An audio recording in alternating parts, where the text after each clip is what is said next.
Hey, and welcome to the podcast where we talk about creating experimental art in trauma informed and sustainable ways that support artists, our communities, and our organization as a whole. I'm your host, Micah, and you're listening to Any Other Anythings.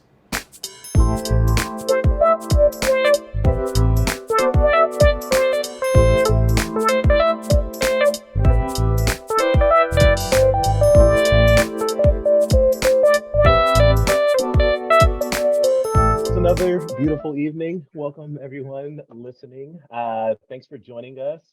This is Graybox Collective's Any Other Anythings, and we're in season 2. Let's celebrate that because another year has come around. So we're excited to be back. I am here with another one of our lovely collaborative artists, and I've always been I've always been a huge, like, I guess I've made a mockery sometimes of when people are like, oh, this person needs no introduction, and then they proceed to give an introduction. So I think I'm gonna actually not give an introduction, but it's not because you don't need one. It's because I want you to present yourself as you are. So without any further ado, I would love for my guests to introduce themselves and give us a quick rundown. Who am I speaking with today? Hello, I'm Jondel. I am an ensemble member with Graybox Collective, and this has got to be, my fourth season with Graybox Collective now. So yeah. Absolutely love it. So okay. Tell us how you got introduced to Graybox. Like, what was the first experience? Yeah, I just saw the auditions on Facebook, and I didn't know Molly at the time, but like she was like a mutual friend of like my friends in the ASU School of Theater.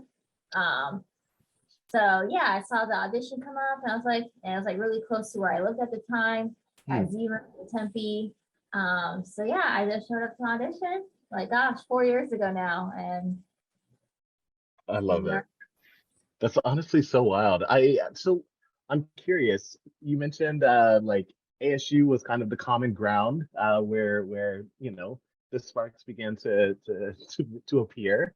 And I'm curious about what part of the arts or performance arts were you, I guess, first, what did you first fall in love with? I know for me, it's always been like music was my first love. That's how I got into everything, and everything just kind of exploded from there. What was yours? Was it movement? Was it theater? Great question. Yeah, I guess for me, that's a great question. My first love would definitely be music. Like Britney Spears is definitely my first love growing up. Gosh, I had a little doll of her and everything. But my parents got me into acting at a really young age. So Hmm. as a child, I grew up in Los Angeles, so I was doing like background work as a child. I'm thankful my parents never wanted me to be like a child star. They wanted me to do school. That was my main focus. I'm grateful for that. So as a child, I was mostly just doing background work for like music videos, commercials, film. And then in middle school, I did Taming of the Shrew. So that's how I got into theater. And then, yeah, I went to ASU for theater, the concentration acting. That's awesome. Okay, well, man, that's really funny because I kind of share a similar story. As I mentioned before, like I guess both of our foundations were in music, which is super cool to see. Awesome that you come from LA. I feel like it's the reverse. Most people that are in Phoenix end up moving to LA. My best friend moved out there after we finished university together, and he loves it. LA's not for me, but it was cool to kind of see him grow in his journey. But yeah, I do love that you're able to kind of dive into theater. I did the same thing, and that's kind of what I'm pursuing full time as well right now. So it's really kind of cool to see that intersectionality.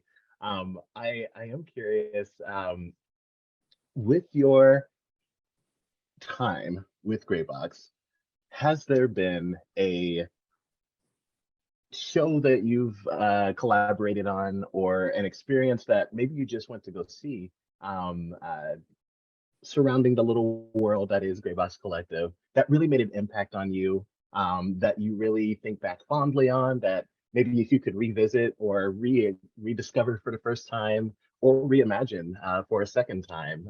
Is there any project that like stands out to you?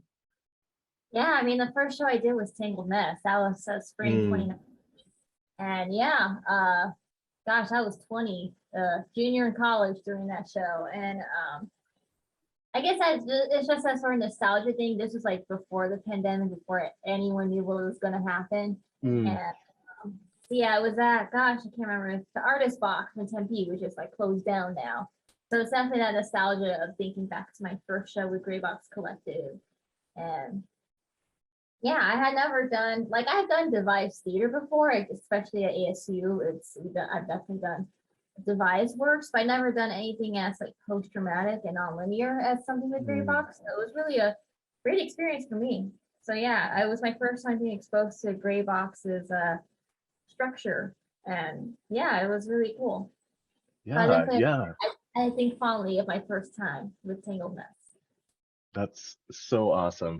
You said something really interesting there. Like it was your first time collaborating on a project that was more of a non-linear structure, very abstract in the way that's not only that it's approached, but in the way that it's actually performed as well, which is super cool to kind of explore, especially as an artist, and especially when you're kind of accustomed to that sort of linear storytelling in theater or film or the common ways that we typically consume that entertainment.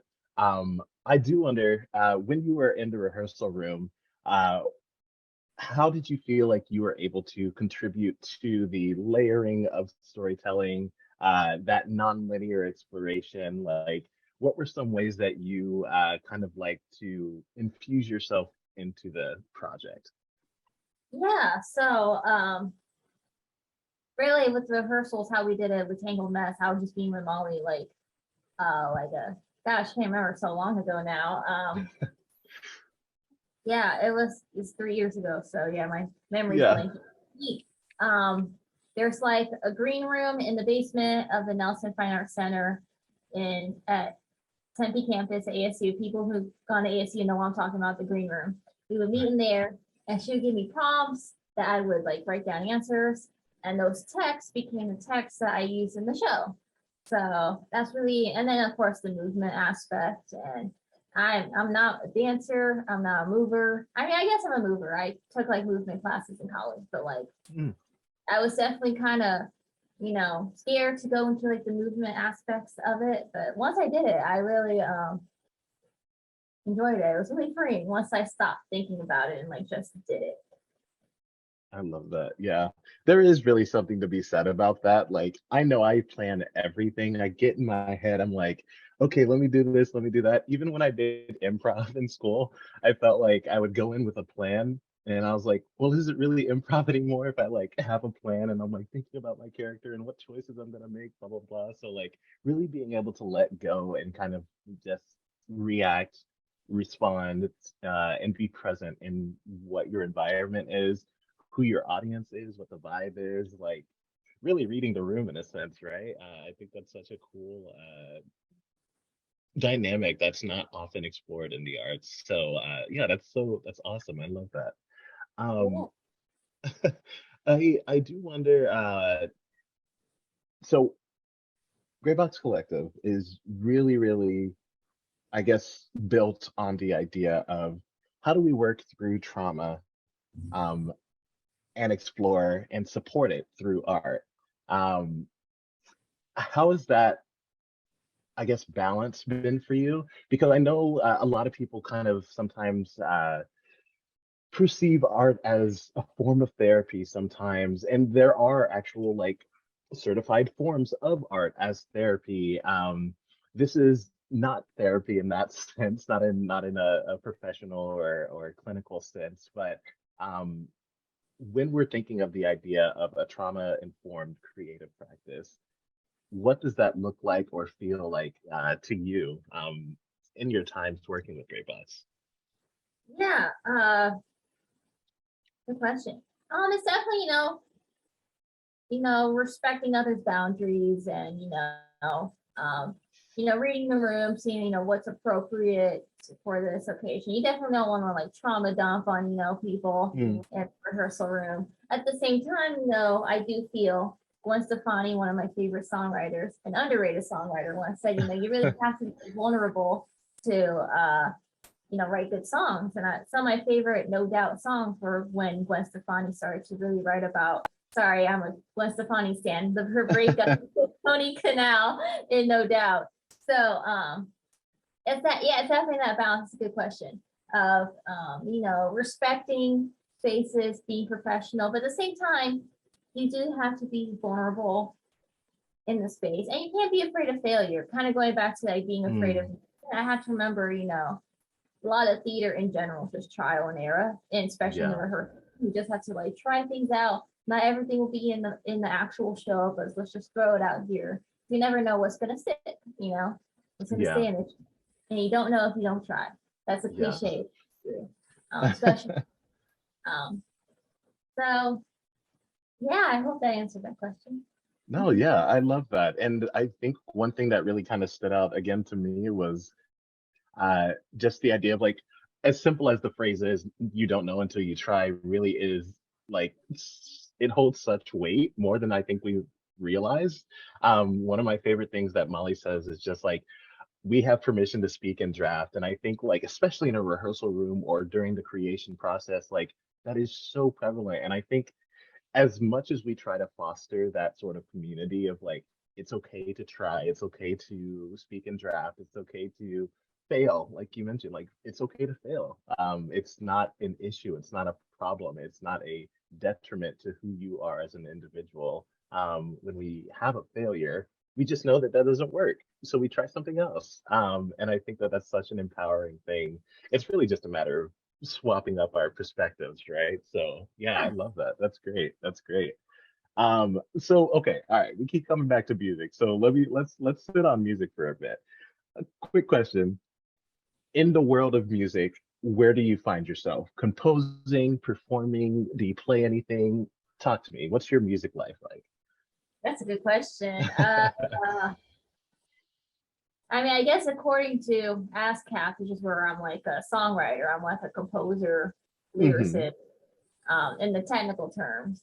I mean, yeah, I guess I try not to label myself too much as an artist because I do feel I've trained in different disciplines and I'm taking inspiration from a lot of different mediums. So I try not to label myself. I feel like others who see my art will label it. It's not really my job to label it. But yeah, I guess with music, I see myself a writer foremost. I don't see myself as I mean, I guess I am a composer because like I produce my music and whatnot. But like, I really hate music theory. I don't like it. I did it in middle school. I didn't like it. It's not my thing. Yeah, for me, lyrics are the most important thing. So I definitely see myself as a writer. But because my degree's in theater, I have that urge to perform my own music. So I definitely see how I'm also a performer. Definitely guess singer songwriter if I had to like put a label on it. Yeah, I love that. And honestly, I totally feel you on not liking to put labels on things. Sometimes it's pretty limiting, right? You're like, oh, I'm this. And then that's what people see you as. And you're like, okay, that's it. And I was like, no, we're multifaceted individuals and our taste, feelings, thoughts, that all changes over time. So yeah, I totally respect that. But I do love that. I I feel like I'm kind of in a similar boat. I feel like music has always been something a little personal for me, and I love music's been a part of my life for forever now. I write very sparsely. I do primarily perform. I love what you said actually about like not being afraid for other people to use your art and then or interpret it the way that they kind of see fit. I really do think that, not to say there's two types of artists, but in my mind, sometimes there are kind of like two types of artists that one, they have very specific vision for their art or for their story that they're sharing with the world. And they want that message to be clear, and they want anyone else who tells that story or shares that story to be as clear as they were with the intention. And then there are others, I think I'm kind of on the fence, but like yourself, that um, are really open to, okay, interpret it how you will. Like just because it meant something like, or just because it meant this to me doesn't mean that you'll, observe it or take it in the same way that I, you know, initially took it in.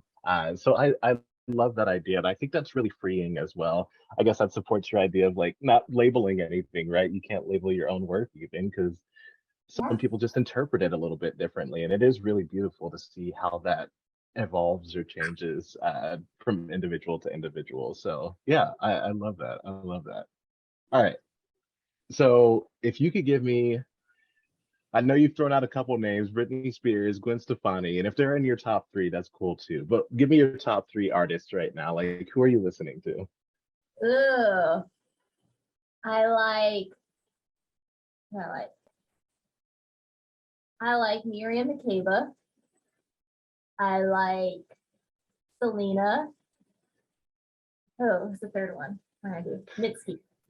Okay, all right. See, all right. This is actually why I love doing this because I remember when I was in college, university, I used to do this all the time. It's literally how I built out my like music tastes over the course of my life is just asking people what they listen to because all I know is Selena out of the three that you've listed right now. And I'm like, all right, I got some homework to do. I'm ready to listen to more music. Um, for me right now, I think my three are, oh man. All right, I'm gonna look. Let me look at my Apple Music. I listen to music every day, but it keeps shifting. Same Um, here. you know, okay. So there's this girl I just found, Lindsay Lomas, that I'm really vibing with lately. She just released an EP that I'm vibing real hard with called Daydreaming. So that's been one that's been on repeat. I know Givion's a pretty mainstream person right now, but I've recently been like put on to him. I usually avoid like pop music, generally speaking. I think I'm just trying to rebel and be like, I'm not mainstream. I'm different. I'm cool. I'm edgy. I'm not. I love music just as much as everyone else. So I'm finally giving in, and I love listening to Giveon lately. And then, oh man, what's the last one? Mm, It's hard when you're put on the spot because like I listen to a lot of music. yeah. How do I put down like top three at the moment? I know. And that's why I try to do it by like recent, you know what I mean? Like what am I Mhm. like what's on repeat right now? Because there are so many good artists out there. Like it's hard to compare, right? How can you really say, oh, this person's better than that person? It's just the art is so different. So it's not who's better than who. It's just what are you listening to right now? Right. Um, okay, I think I have my last one. It's probably gonna be Bene. Bene, whatever. Australian artist. For some reason, I love Australian artists. They keep coming back. There've been several that have been like in my top for a while, but Bene is one that I've been vibing with for the past few months now. So, all right, cool, cool. All Interesting. I right, gotta listen to them. I yeah, know I know Giveon. I don't know Lindsay Lomas or Bene. Bene, yeah, it's Benee. I have no idea how to say Oh, it. I'm I think I have probably, seen that. I've seen the yeah, yeah, name. yeah. I haven't like listened to them. Yeah, they've got great music. It's a vibe. I'm here for it. Yeah, Um I'm down to love it. yeah, yeah. I love it. I love it. Cool. All right. Shifting gears again. So kind of speaking back on just living as an artist. I know you went to school for it. Obviously, you're collaborating with Grey Boss Collective. And singer-songwriter to a certain extent and beyond. But I am curious, with your life as an artist, what would you say, like, is there a balance that you feel like you have to achieve? Is there sometimes where I guess you feel like you need a break from the art, or do you feel like it's just kind of infused in all of your life? Like, how do you balance out having art as work and art for art's sake? You know what I mean? Good question. I guess for me that I work in an art store, so I feel like I'm always surrounded by art anyway. That I guess it's just part of who I am. Like I know some people say like eventually they like give up on arts, but I can't even see myself doing that because my job is in the arts. Like that's my paycheck is literally in the arts, so I can't even if like I'm working at an art store the rest of my life, and I'm still making music or doing theater, working with Gray Box Collective, like part-time, that's still like I feel like I'm still have arts in my life somehow. I don't know if I can ever quit the arts. I feel like it's just a part of everything I do. And actually at work, I like blast music. I was blasting Miriam Makeba today at work. So I'm always surrounded by art somehow. I can't imagine my life without it. Yeah, so I don't even think about that. I feel like it's, or even at work sometimes I'll write down like a poem or a song that comes in my head real quickly that um, yeah, it's just always a part of who I am. I mean, I guess, I definitely have songs and poems or like in the draft. I don't need to release it. It's always good sometimes just to write things down just for the sake of writing down.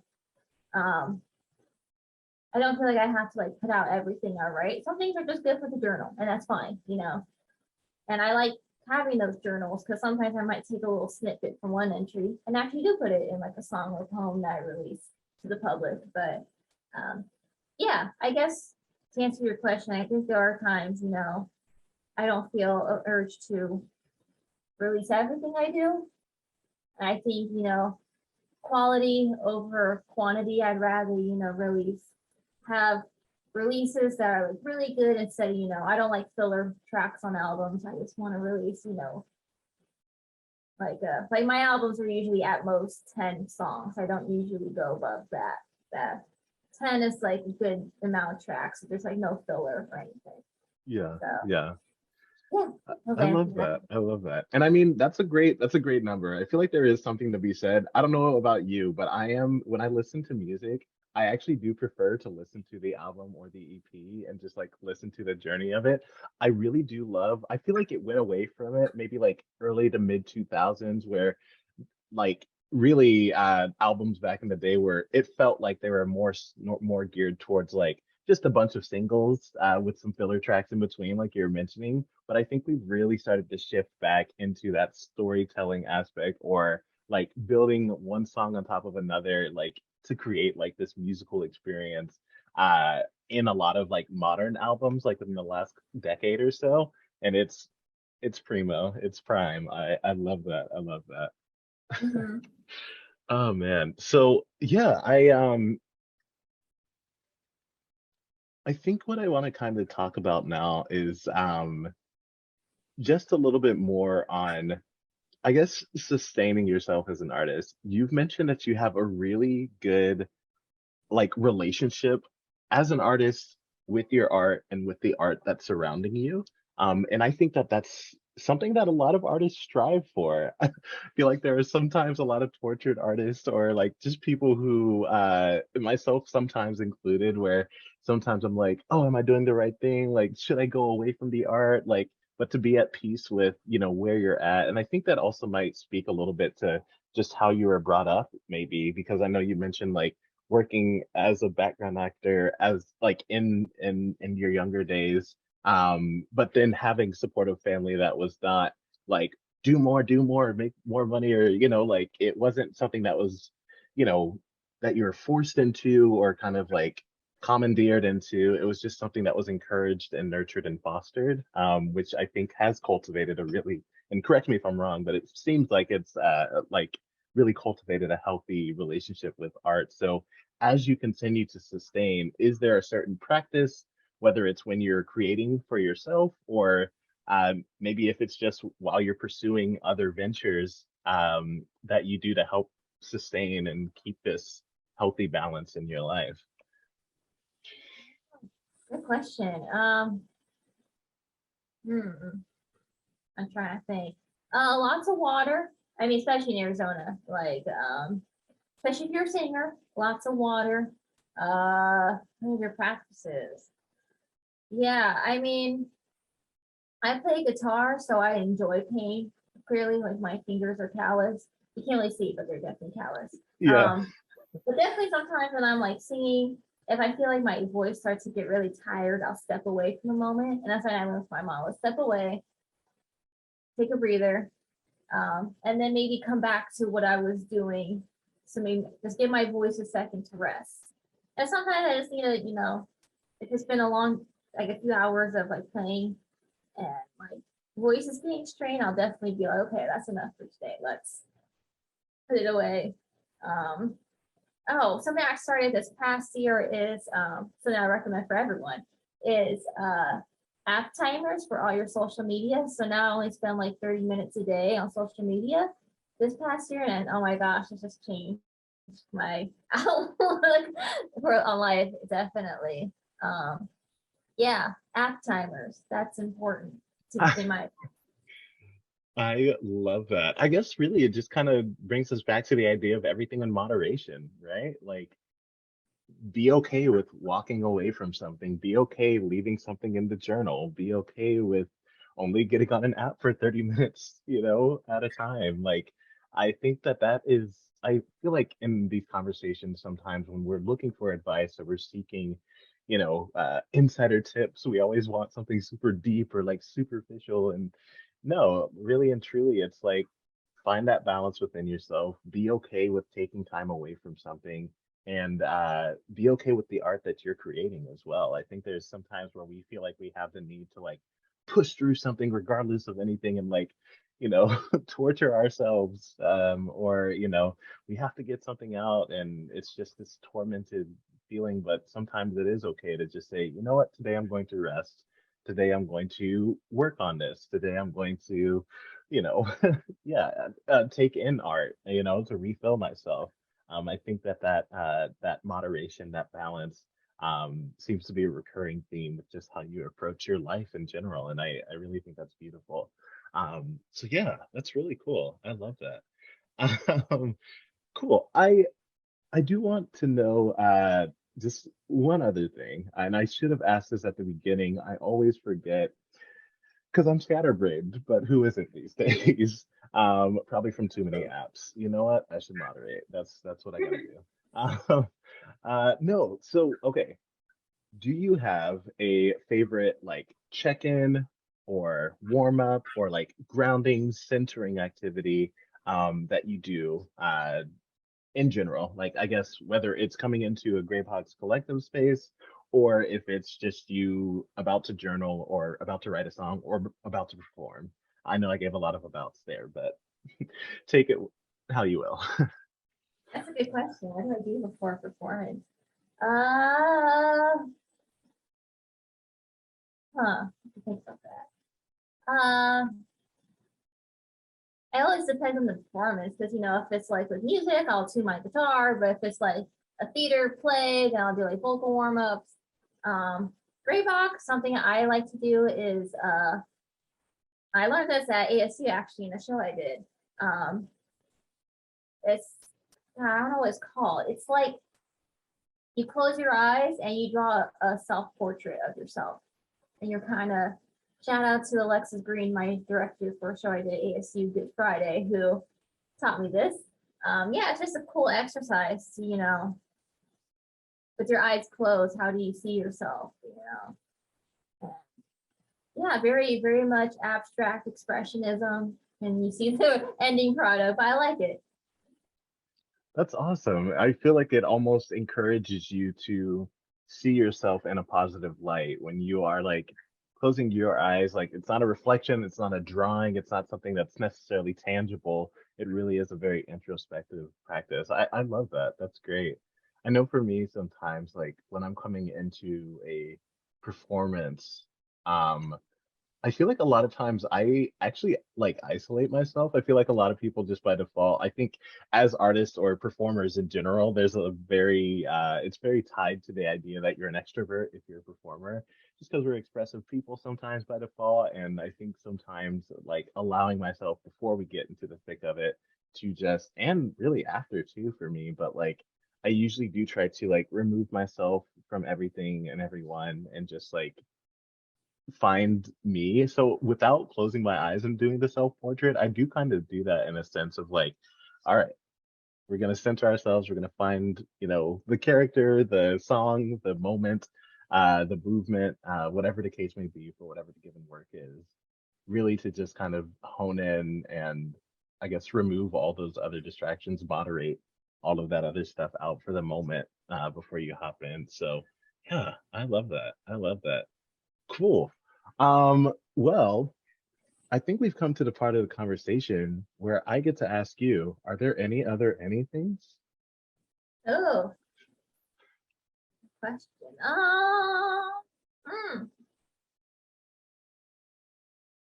No, I think we covered everything. There's something I can think of to ask. I love it. Bene and Lindsay Lomas, you said? Yes, yes. Okay. That'll be great. I love it. Well, sweet. John, thank you so much for joining. This was so lovely to chat and get to know each Yes. other a little bit better and bond over music. But I've really enjoyed it. We'll see you in the flip. Hey, listeners, thank you so much for taking the time and energy to listen to this episode of Any Other Anything. Be sure to check out the show notes for links to find out more about the podcast, the speakers, and Graybox Collective. You can also go to grayboxcollective.com/podcast for a full transcript of this episode. Again, thanks so much for listening, and take care of yourselves. Peace.